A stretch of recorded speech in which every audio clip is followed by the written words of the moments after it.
Ya llegamos a la última parte del programa y estamos averiguando cómo hacer entonces para controlar el estrés y evitar formar parte de estas estadísticas de personas que padecen de estrés crónico y que por ello muchas veces pueden contribuir pues a que se desencadenen muchísimas enfermedades, algunas de ellas incluso crónicas. Algo que podemos controlar y tenemos que aprender definitivamente cómo hacerlo. Una de las partes importantes de todo esto es saber identificar la presencia del estrés en nuestras vidas, ¿no? En cada individuo. Y esto pasa o comienza por saber cuáles son esos signos de alarma. ¿Cómo se manifiesta esto en el cuerpo? ¿A qué debemos estar atentos? A veces podemos sentir una sudoración, se nos puede secar la boca en un momento estresante, la boca se seca, son manifestaciones químicas, reacciones bioquímicas de nuestro organismo que un dolor sin tener un motivo, eso nos está significando que estamos estresados, estamos agrediendo a nuestro organismo. Dolores de cabeza, dolores de estómago, de pecho. Sí, diarrea. Eso ocurre. Hay personas y se hacen exámenes y están perfectos.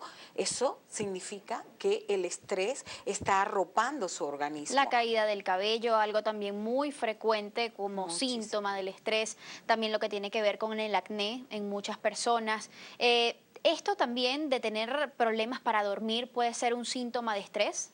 Cuando ya pasas 2 días que tu sueño ha sido intermitente, ¿esa es una señal?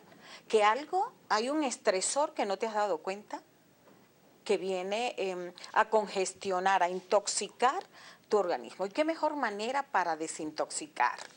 ¿En qué momento hay que acudir o debemos saber que tenemos que acudir a un especialista por estrés? ¿Y a qué especialista acudir? Sí.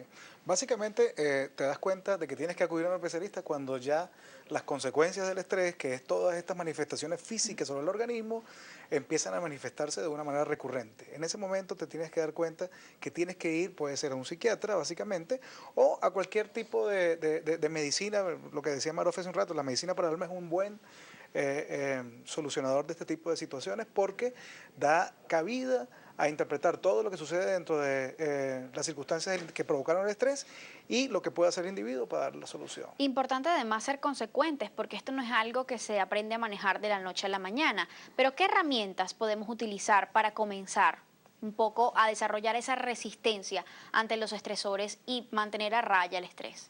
Bueno, inicialmente algo que es gratis y que nacemos con ello, aprender a respirar. Nosotros se nos olvida respirar. Siempre estamos subiendo los ascensores cuando estamos estresados o una molestia, enseguida hiperventilamos y perdemos. Eso lo que hace cuando al no saber respirar nos estresa aún más.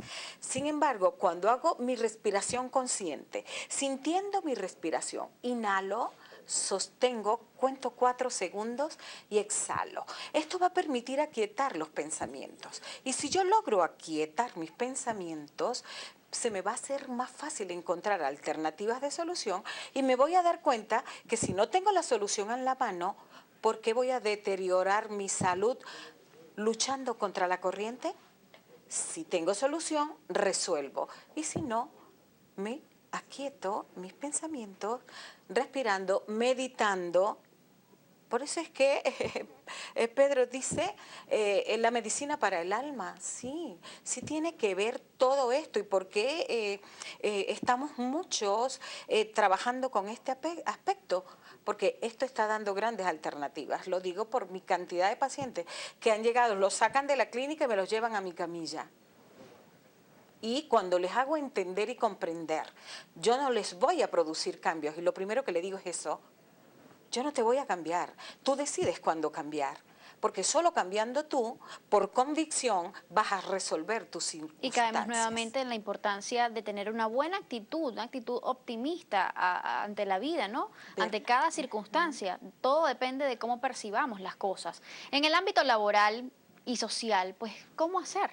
Sí, mira, fíjate, cuando el individuo concientiza que es parte de una sociedad y si la sociedad se planifica y los líderes de la sociedad planifican la sociedad, los estresores evidentemente de todos los individuos van a bajar al mínimo posible. Por ejemplo, las sociedades del primer mundo avanzadas, cuando ven que en las colas de tráfico un individuo está más de 15 minutos, automáticamente toman la decisión de construir una autopista alterna o de aumentar a 8 canales. Y mientras eso acá no sucede, ¿cuál es la opción?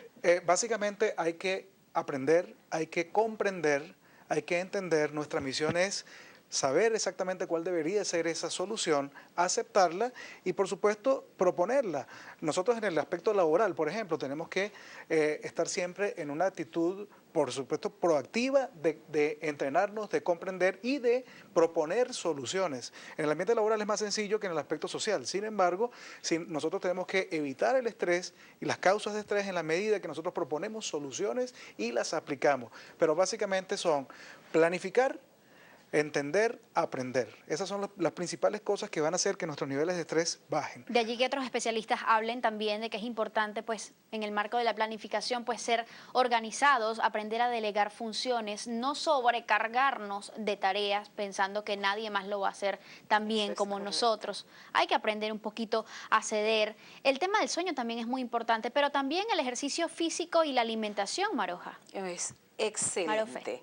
Sí, es excelente tener una alimentación balanceada. Y balanceada, cuando se dice balanceado, algunos podrían pensar que tienes que ser muy gourmet. No, al contrario, vegetales, legumbres, es necesario en nuestro organismo porque eso, nuestros elementos químicos, aunque no lo crean, la alimentación tiene mucho que ver con lo que afecta a nuestro cerebro. Nosotros debemos aprender a comer en calma y en primer lugar debes amarte. Vivimos así es. Si tú no te amas, es falso que puedes amar al que está al frente tuyo. Si tú no te cuidas, no vas a cuidar. Lo que haces es entregar. ¿Y entregar qué? ¿Para quedar tú vacío? ¿Para estresarte? ¿Para enfermarte? No, por favor. Se nos acabó el programa, lamentablemente. Esto es un tema que tiene muchísima tela que cortar. Creo que podríamos llenar la semana, los 5 días, hablando sobre el estrés y todavía faltaría tiempo. Mencionamos algo del estrés postvacacional porque es algo que afecta entre el 35 y 45% de los representantes y los niños, pues en vísperas de este inicio del año escolar. Lo más importante aquí, para quienes no quieren formar parte de estas estadísticas o de estos porcentajes, es la organización y sobre todo a los padres, importantísimo, no transmitir esa angustia a los hijos por quizás los precios de los útiles, por no estar preparados el día antes. Eso es fundamental. Nos despedimos por hoy. Esperemos que todas estas recomendaciones le hayan servido pues de gran ayuda. Recuerden que el ejemplo comienza por casa y siempre es mejor ser parte de la solución que del problema. Gracias por su masiva participación como todos los días. Nos vemos mañana.